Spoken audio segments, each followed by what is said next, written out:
Ag PhD full episodes and more are now available on Acres TV, the newest ag platform connecting you to fields of information. Look for us on watchacrestv.com.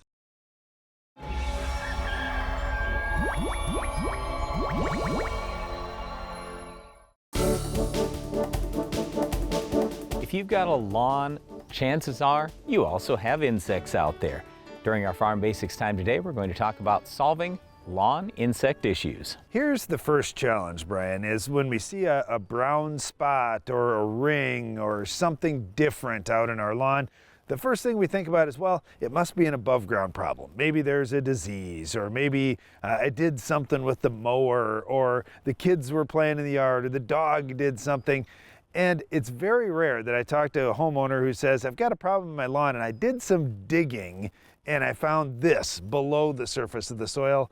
But oftentimes that's where the problem is. It's a bug coming up from the bottom. Yeah, so we're concerned about two things here in lawns. Number one, it is the lawn, and a lot of the bug problems that cause issues with your grass, they are below ground. So we want to discuss that. But we also want to talk about the insects that quite frankly just annoy you.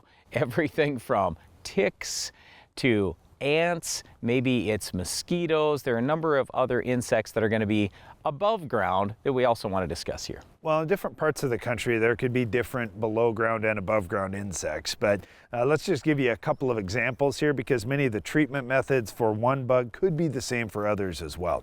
Let's take grubs, for example. Oftentimes when we dig underneath a spot that's failing in a lawn, we find some grubs out there and they're coming up and they're chewing off the roots, and now that plant has no way to pull in the water and nutrients it needs and it turns brown. It's either suffering or it's dead. And you say, oh boy, well, how do I get an insecticide down into the soil to kill a grub? Yep, not that big a deal. You just use imidacloprid or something like Merit, Gaucho, or name brand products. I guess if you put that down, I'm not too worried about it getting down in the ground as long as you put an inch of water on it. So you got to have your irrigation system running or just water it in, rain, however you do it, get an inch of rain on it. You don't have to worry too much about pets or anything else. Just keep them off for that day, water it in. Now you should be pretty good to go. Just follow the label. Yeah, fortunately you get control over quite a few different insects with one product, and the human safety on that product is actually pretty good as well. You can read the label on those kinds of things as far as time that you need to stay off the lawn, but it's really not that long. The thing I like about it is you're going to have residual there as well. So it is going to control insects for a while below ground. It's also going to give some activity in the plant for a while. So if something feeds on that plant, it could die. Now, to Darren's point, and talking about safety, don't get too concerned about that. This is in the nicotine family. In terms of insecticides, again, relatively safe. All right, let's talk about above ground pests because my least favorite is ticks. And oftentimes in the spring, I'm worried about my pets getting ticks, but I don't want any ticks crawling on me either because once I see one, I feel it all day long. Yeah, but fortunately we do have really good insecticides. So I'm thinking tall store, that'd be the same as Capture that we use in crops. We also have Tempo that's the same as or very similar to many of the pyrethroid chemistries that we're using.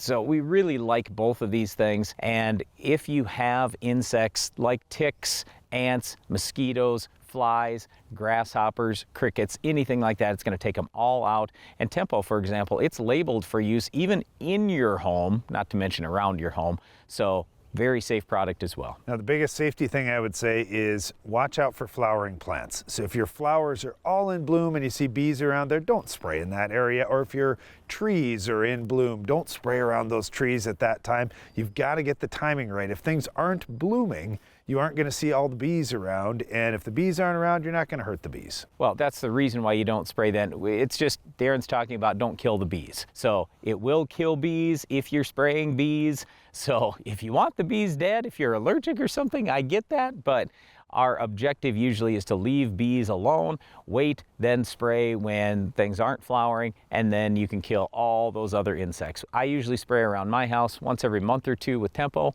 Works fantastic. Well, if you've got bugs above ground or below ground in your lawn or around your home, there are ways to control them so you can enjoy the summer.